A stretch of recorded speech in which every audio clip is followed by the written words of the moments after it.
agar tidak boros, tidak berlebih-lebihan.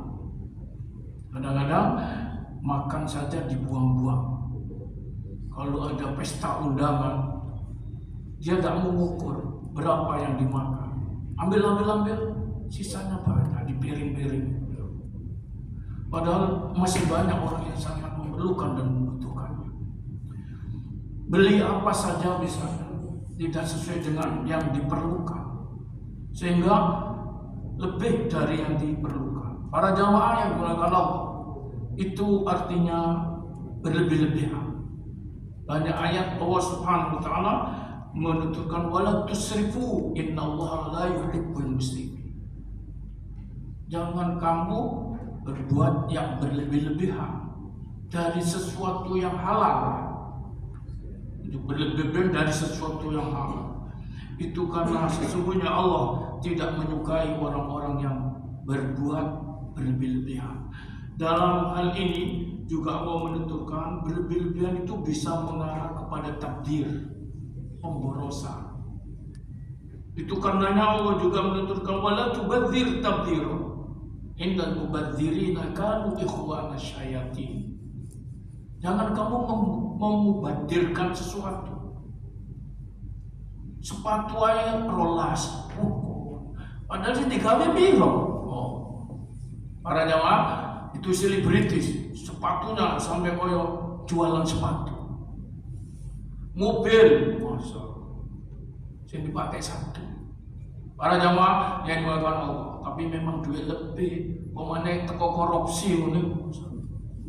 Di rumahnya seperti suruh. Itu bagi orang yang punya, Pak. Kecil bagi kita ini loh, Pak. Masa ya nilah ramai.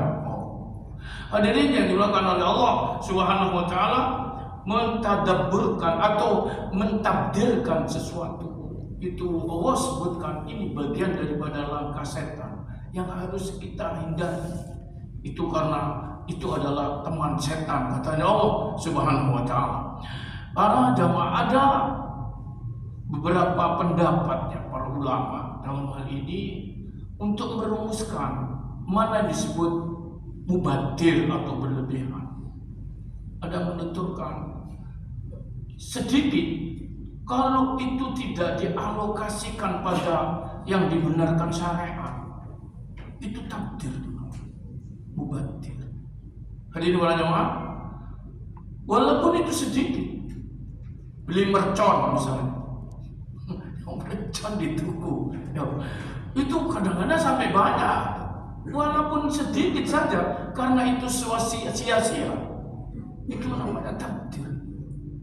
Hadirin para jamaah, lalu bagaimana kalau yang itu memang diperlukan?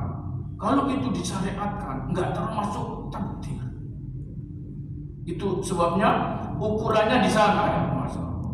Abu Bakar Siddiq ketika datang kepada Rasulullah membawa kekayaannya, semua dibawa.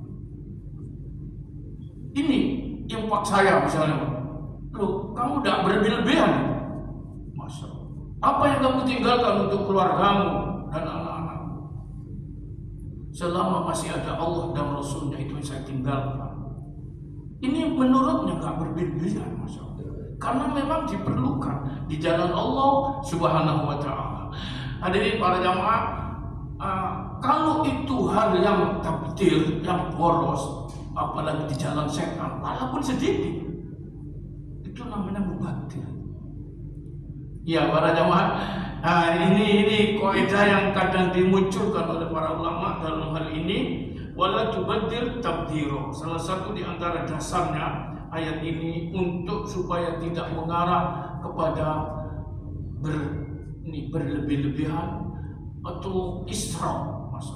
Mari kita berbuat menurut ayat ini, belajar berlaku untuk istiqomah tidak berlebihan. Hadirin para jamaah yang dimuliakan Allah, kemudian ada lagi dituturkan istiqomah itu, contoh yang ditunjukkan oleh Al-Quran adalah istiqomah tentang ayatul bal'uluwa wal kibir li nafsihi agar mencari popularitas dan apalagi disikapi dengan sikap sombong. Kikis itu jauhkan sejauh-jauhnya. Allah Subhanahu wa taala diterangkan tilka darul akhiratu naj'aluha lil ladina la yuriduna 'uluwan fil ardi wala fasada wal aqibatul muttaqin. Itulah rumah akhirat, katanya Allah, surga.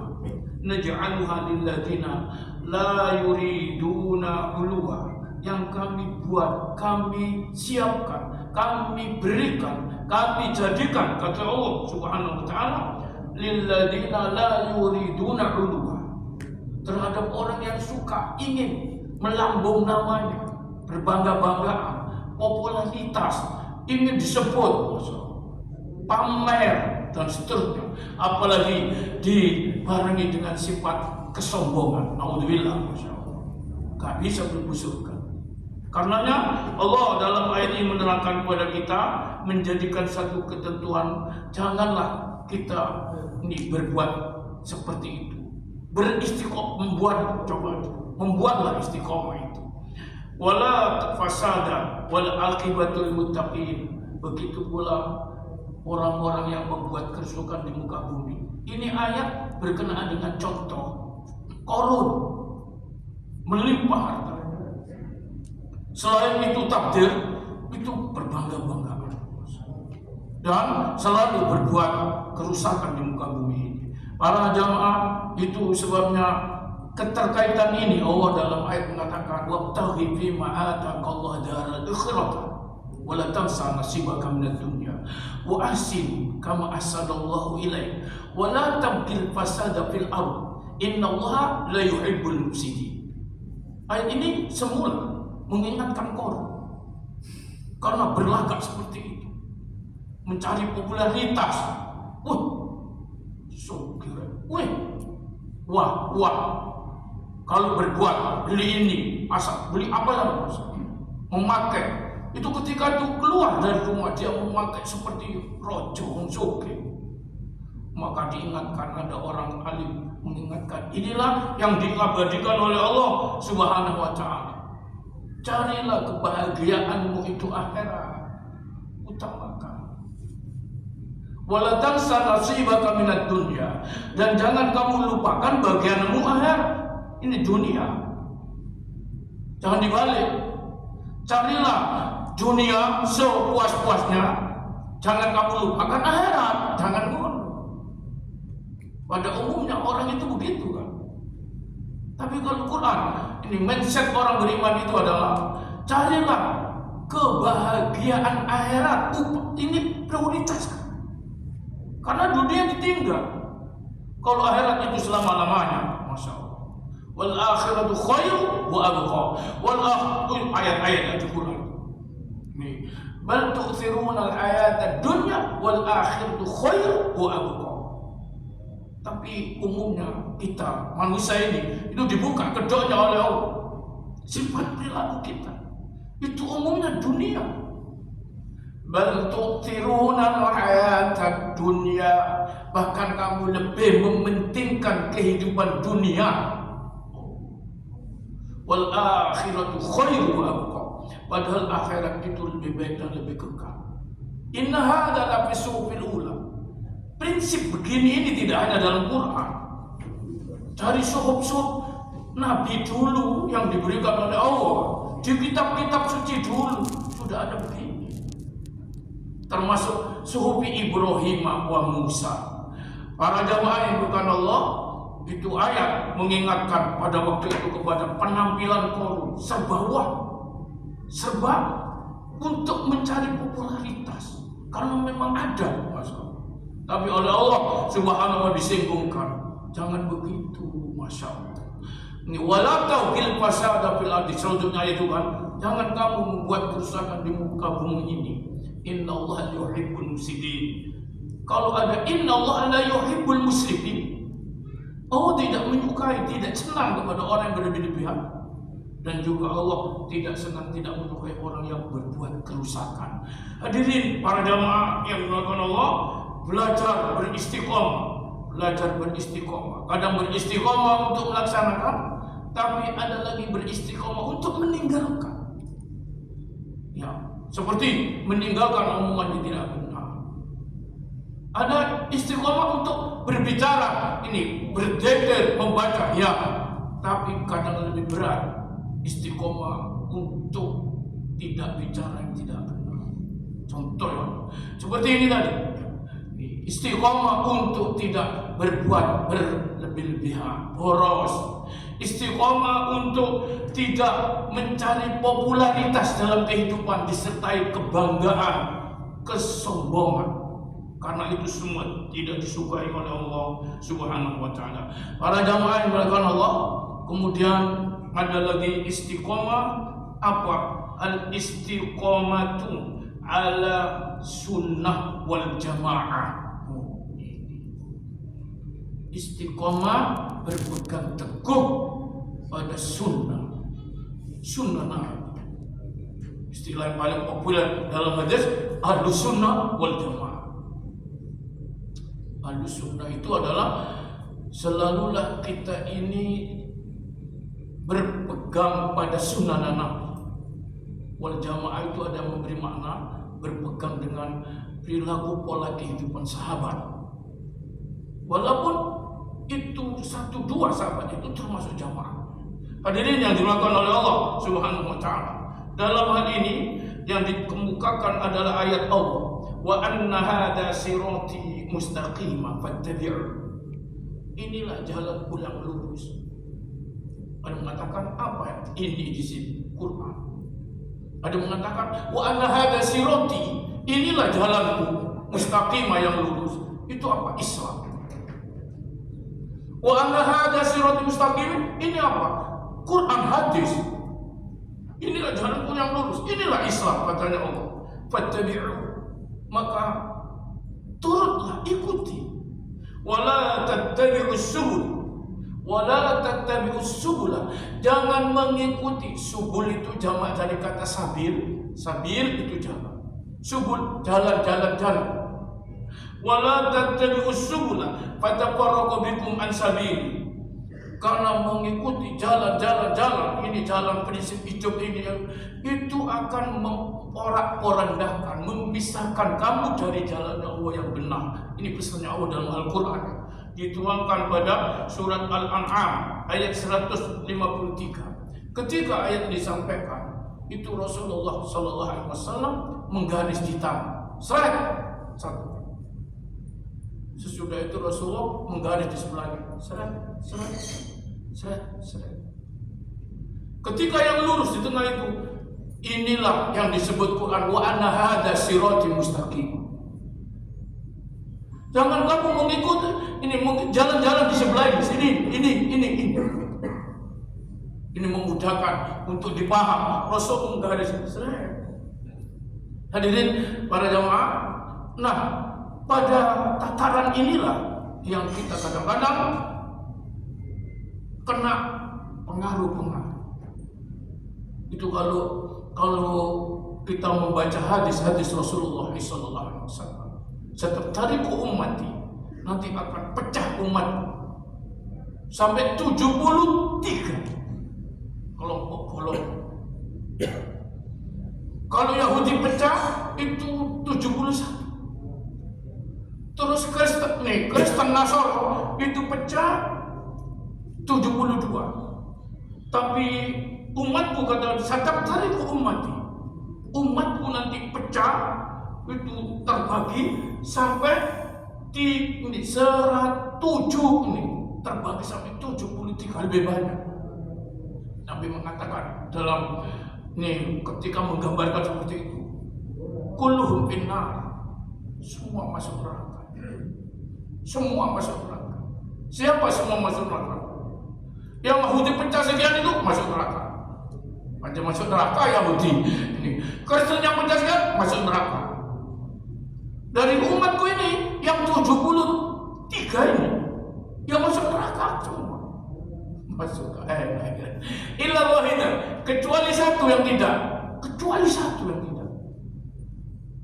Itu ketika Rasulullah mengatakan kecuali satu yang tidak itu, lalu ditanyakan, qila man hum ya Rasulullah, siapa yang satu tidak masuk neraka itu ya Rasulullah? Rasulullah sallallahu alaihi wasallam mengatakan ahlus sunnah wal jamaah. Ahlus sunnah wal jamaah. Makanya di sini istiqomalah hidup ini berpegang dengan ahlus sunnah wal jamaah. Hadis yang lain, ketika Rasul mengatakan semuanya itu masuk neraka kecuali satu yang tidak masuk neraka itu. Ditanya, siapa? Manhum ya Rasulullah? Ma ana alaihi wa ashabi. Sepanjang berpegang teguh dengan aku Nabi Muhammad, wa ashabi dan sahabatku, maka itulah yang selamat. Ini yang disebut kalau berpegang teguh dengan aku sunnah Nabi, itu sunnah Nabi namanya, ahli sunnah. Kalau mau berpegang teguh masih ada prinsip dari sahabat, itu namanya jamaah. Sehingga kalau ini digandengkan ahli sunnah wal jamaah, selagi masih hidup ini berpegang teguh dengan tuntunanku dan para sahabatku, itu yang selamat, kata Rasulullah SAW.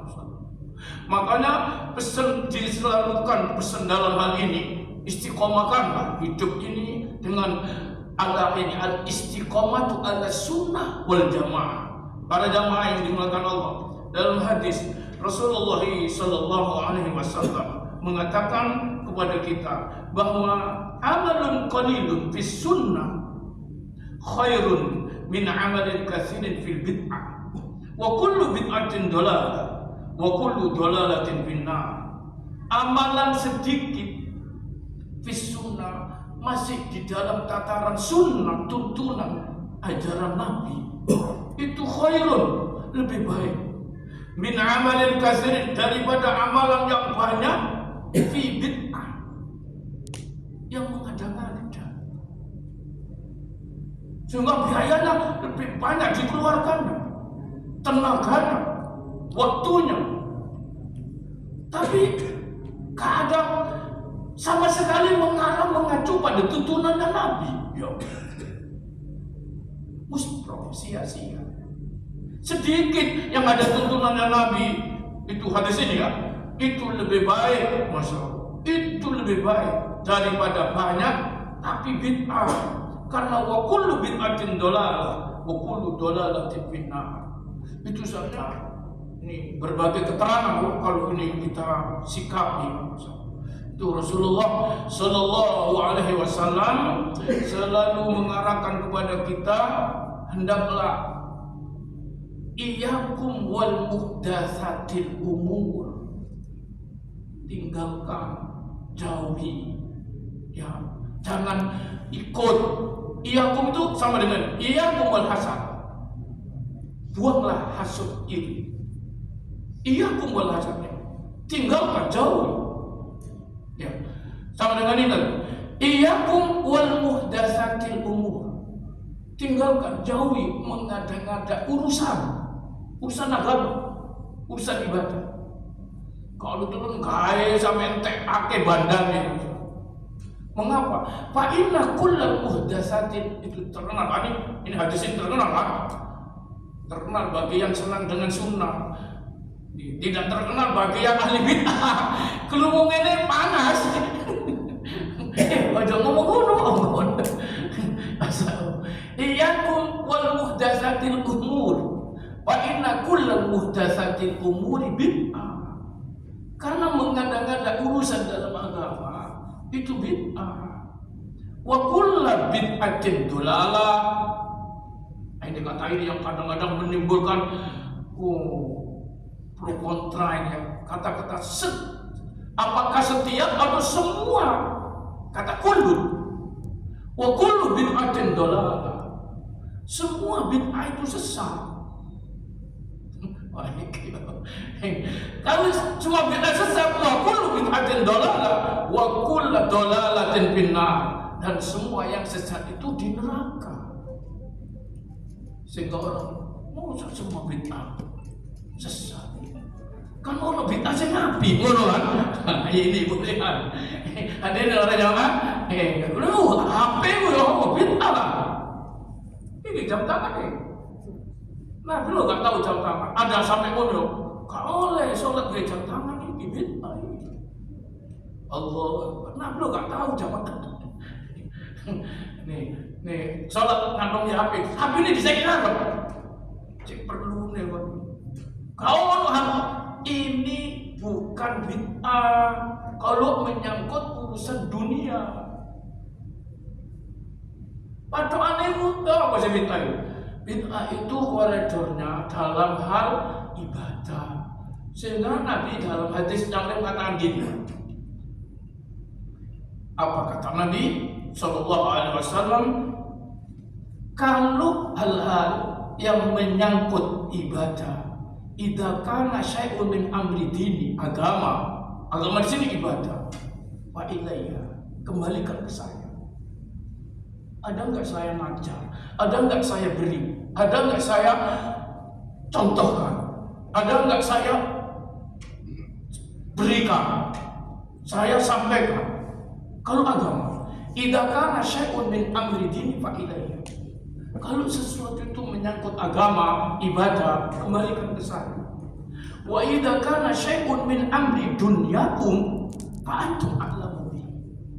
Kalau urusan itu menyangkut dunia, bukan urusan agama ibadah, antum a'lamu bi. Maka kamu yang lebih tahu.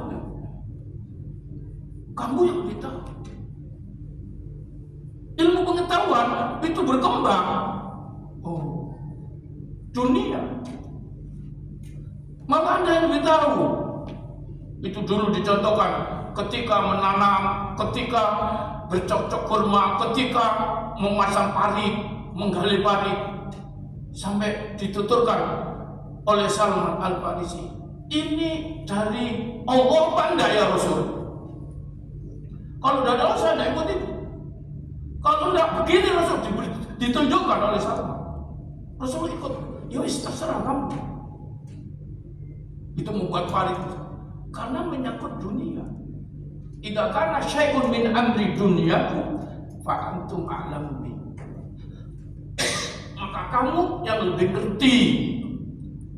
Hari ini apalagi dunia sifatnya berkembang, ilmu, pengetahuan, teknologi. Quran dengan teknologi begini kan. Sehingga kaidahnya para ulama memberikan ketentuan begini. Kalau sudah menyangkut urusan agama, kita tidak boleh melakukan al-asru fil ibadah atau lil ibadi butlah hatta yakum dalilul ala amri. Pokok asalnya dalam urusan ibadah itu nol, butlah, batal. Orang tidak boleh beribadah. Pokok asalnya itu batal. Hatta yakum dalilul ala amri, sampai ada dalil yang menyuruh baru kita laksanakan. Ini kaidah-kaidah yang ditunjukkan. Kalau urusan ibadah, kalau perintah, kalau ini dilaksanakan jadi mengada-ngada. Ini bid'ah. Gak boleh kita kerjakan. Kalau mengatasnamakan ini ibadah dapat pahala ini dong. Nah, itu harus ada perintah, ada tuntunan, ada contoh dari Rasulullah. Sehingga idza kana syai'un min amri dini fa ilayya. Kalau itu menyangkut urusan agama, kembalikan ke saya, kata Rasul. Apa saya dulu, apa saya contohkan, apa saya perbuat urusan ibadah agama. Wa idza kana syai'un min amri dunyakum antum a'lamu bi. Kalau urusan dunia, kamu lebih tahu. Sehingga kalau menyangkut ibadah, dicari ada tuntunannya apa enggak?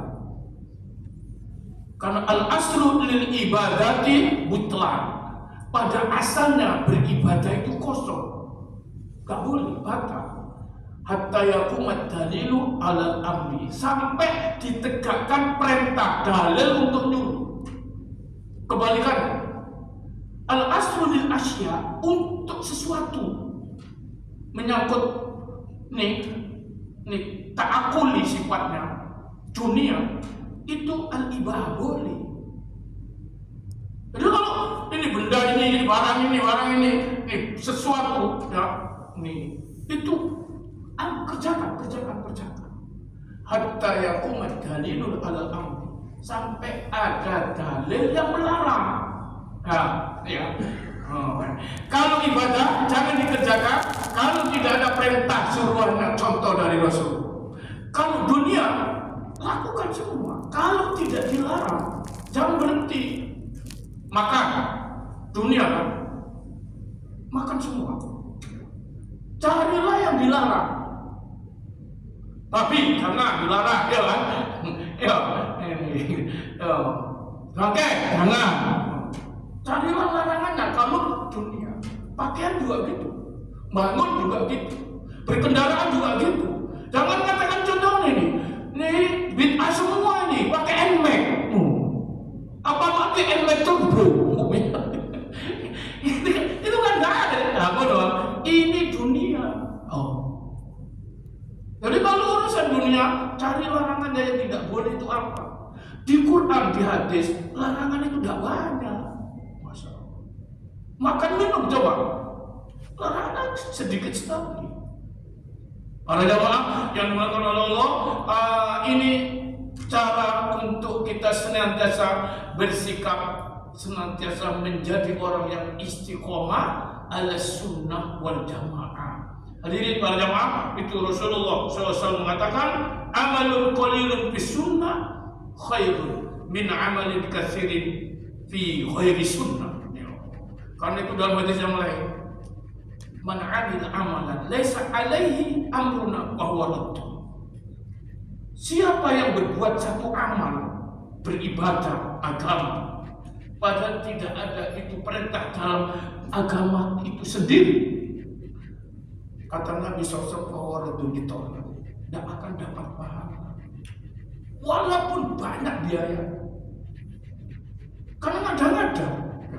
Ini hadis beliau, hadis Sahih Muslim. Man 'amila amalan laisa 'alaihi amruna fa huwa raddun. 1, 2, man ahdasa fi amrina hadza ma laisa minhu fa huwa raddun. Siapa yang mengada-ngada dalam urusan agama ini, ibadah ini, yang tidak ada juga perintah tuntunan, bahwa itu ditolak. Hadis Bukhari.